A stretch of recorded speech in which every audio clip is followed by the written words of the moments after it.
2019 నుంచి 2024 వరకు రాష్ట్రంలో వైఎస్ జగన్మోహన్ రెడ్డి నాయకత్వంలోని పాలనలో తిరుమల లడ్డూ ప్రసాదంపై కుట్ర జరిగిందని ప్రస్తుత ముఖ్యమంత్రి నారా చంద్రబాబు నాయుడు ఆరోపించారు. భక్తుల విశ్వాసానికి ప్రతీక అయిన లడ్డూ పవిత్రత దెబ్బతిన్నట్లయితే అది తీవ్రమైన విషయమని పేర్కొంటూ ప్రస్తుత పాలనలో పూర్తి స్థాయి పరిశీలన, నాణ్యత ప్రమాణాల పునః పరిశీలన చర్యలు చేపడుతున్నామని తెలిపారు. ఇక పూర్తి వివరాల్లోకి వెళితే వైకాపా 5 ఏళ్ల పాలనలో తిరుమల శ్రీవారి లడ్డూ తయారీకి కృత్రిమ నెయ్యి లాంటి పదార్థాన్ని ఉపయోగించి వెంకటేశ్వర స్వామి పవిత్రతని దెబ్బతీశారని ముఖ్యమంత్రి ఆగ్రహం వ్యక్తం చేశారు.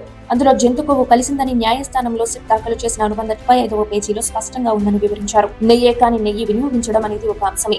దీని వెనుక శ్రీవారి ప్రతిష్టను దెబ్బతీయాలనే పెద్ద కుట్రకోణమే ఉంది. రాజశేఖర రెడ్డి హయాం నుంచి ఇది మొదలైంది. వైకాపా పాలనలో ఆ పార్టీ అధ్యక్షుడు జగన్ నుంచి నేతల వరకు ఆ అరాచకాలను కొనసాగించారు అని దుయ్యబట్టారు. సిట్ నివేదికకు అనుగుణంగా అధికారులపై చర్యలు తీసుకున్నాక ప్రభుత్వం మౌనంగా ఉంది. అయితే తప్పు చేసిన వైకాపా నేతలు మమ్మల్ని క్షమాపణ చెప్పాలంటున్నారు. నీతి నిజాయితీ గల మమ్మల్ని దోషులుగా చూపాలని తప్పుడు ప్రచారానికి పాల్పడుతున్నారు. 4 రోజులు శాసన మండలిలో గొడవ చేశారు. రాజమహేంద్రవరం కల్తీపాల ఘటనపై చర్చించకుండా అడ్డుపడ్డారు అని ఆయన ఆగ్రహం వ్యక్తం చేశారు. శాసనసభలో మంగళవారం కల్తీ నెయ్యి వ్యవహారంపై లఘు చర్చలో చంద్రబాబు మాట్లాడారు. దీనిపై సమగ్ర ప్రెజెంటేషన్ ఇచ్చారు. చేసిన తప్పులు కప్పిపుచ్చుకునేందుకు నాటకాలు ఆపండి, పవిత్రత కాపాడండి, దేవాలయాల జోలికి రావద్దు, హిందువుల మనోభావాలు దెబ్బతీయొద్దు అని వైకాపా నేతల్ని హెచ్చరించారు.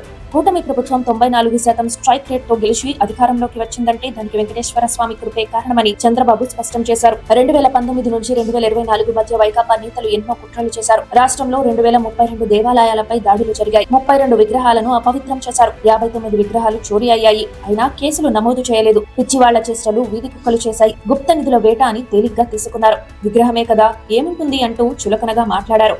వైకాపా హయాంలో తిరుమల తిరుపతి బస్సు టికెట్లపై తక్కువ ఖర్చు, అన్ని సౌకర్యాలతో క్రైస్తవులకు పవిత్ర జెరూసలేం యాత్ర అని ముద్రించి అన్యమత ప్రచారానికి పాల్పడ్డారు. 2018లో పింక్ డైమండ్ చోరీ అయ్యిందని, అది మా ఇంట్లో ఉందని ప్రచారం చేశారు. అప్పుడే వారిని పట్టుకొచ్చి ఉంటే ఇలాంటి పరిస్థితి వచ్చేది కాదు. కానీ మేం ప్రజాస్వామ్య యుద్ధంగా వెళ్లాలని 100 కోట్ల రూపాయలకు పైగా పరువు నష్టం దావా వేశాం. వైకాపా ప్రభుత్వం వచ్చాక ఆ కేసు విత్డ్రా చేసుకున్నారు. మళ్లీ మేము వ్యక్తిగతంగా ఇంప్లీడ్ అయ్యి పోరాడుతున్నాం. టీటీడీ బోర్డును రాజకీయ పునరావాస కేంద్రంగా మార్చారు. వైకాపా హయాంలో 2021లో 50 మంది ప్రత్యేక ఆహ్వానితులను నియమించారు. మొత్తం 85 మందితో జంబో బోర్డు ఏర్పాటు చేశారు. హైకోర్టు ఈ విషయంలో రాష్ట్ర ప్రభుత్వాన్ని తప్పుపట్టింది. పవిత్రమైన పరకామణిలో చోరీ జరిగితే లోక్ అదాలత్లకు పంపి రాజీ చేశారు. చాలా చిన్న నేరమని, తీసుకున్న దానికంటే ఎక్కువ మొత్తం తన సొంత సొమ్మును శ్రీవారికి దానం చేశారని జగన్ చులకనగా మాట్లాడారు. హెరిటేజ్ రోజు 20 లక్షల లీటర్ల పాలు సేకరిస్తుంది.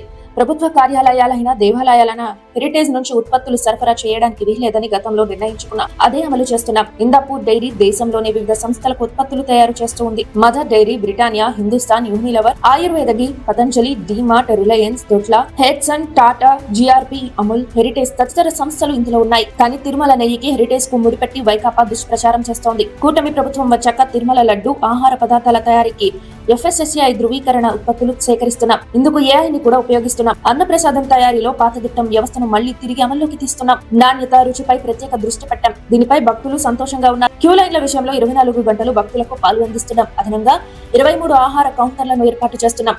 ఆధునిక వసతులతో వంటశాల అందుబాటులోకి తెచ్చాం. బ్రేక్ దర్శనాల నియంత్రణతో సాధారణ భక్తులకు దర్శన సమయం పెంచాం. ప్రతి 25 మంది పోర్టు కార్మికులకు ఒక సూపర్వైజర్ చొప్పున పోస్టులు మంజూరు చేస్తున్నాం. ఈ పాయింట్లతో చంద్రబాబు నాయుడు కల్తీ నెయ్యిపై అసెంబ్లీలో ప్రెజెంటేషన్ చేశారు. ఇక దీనిపై వైసీపీ ఎలా స్పందిస్తుందో వేచి చూడాల్సిందే.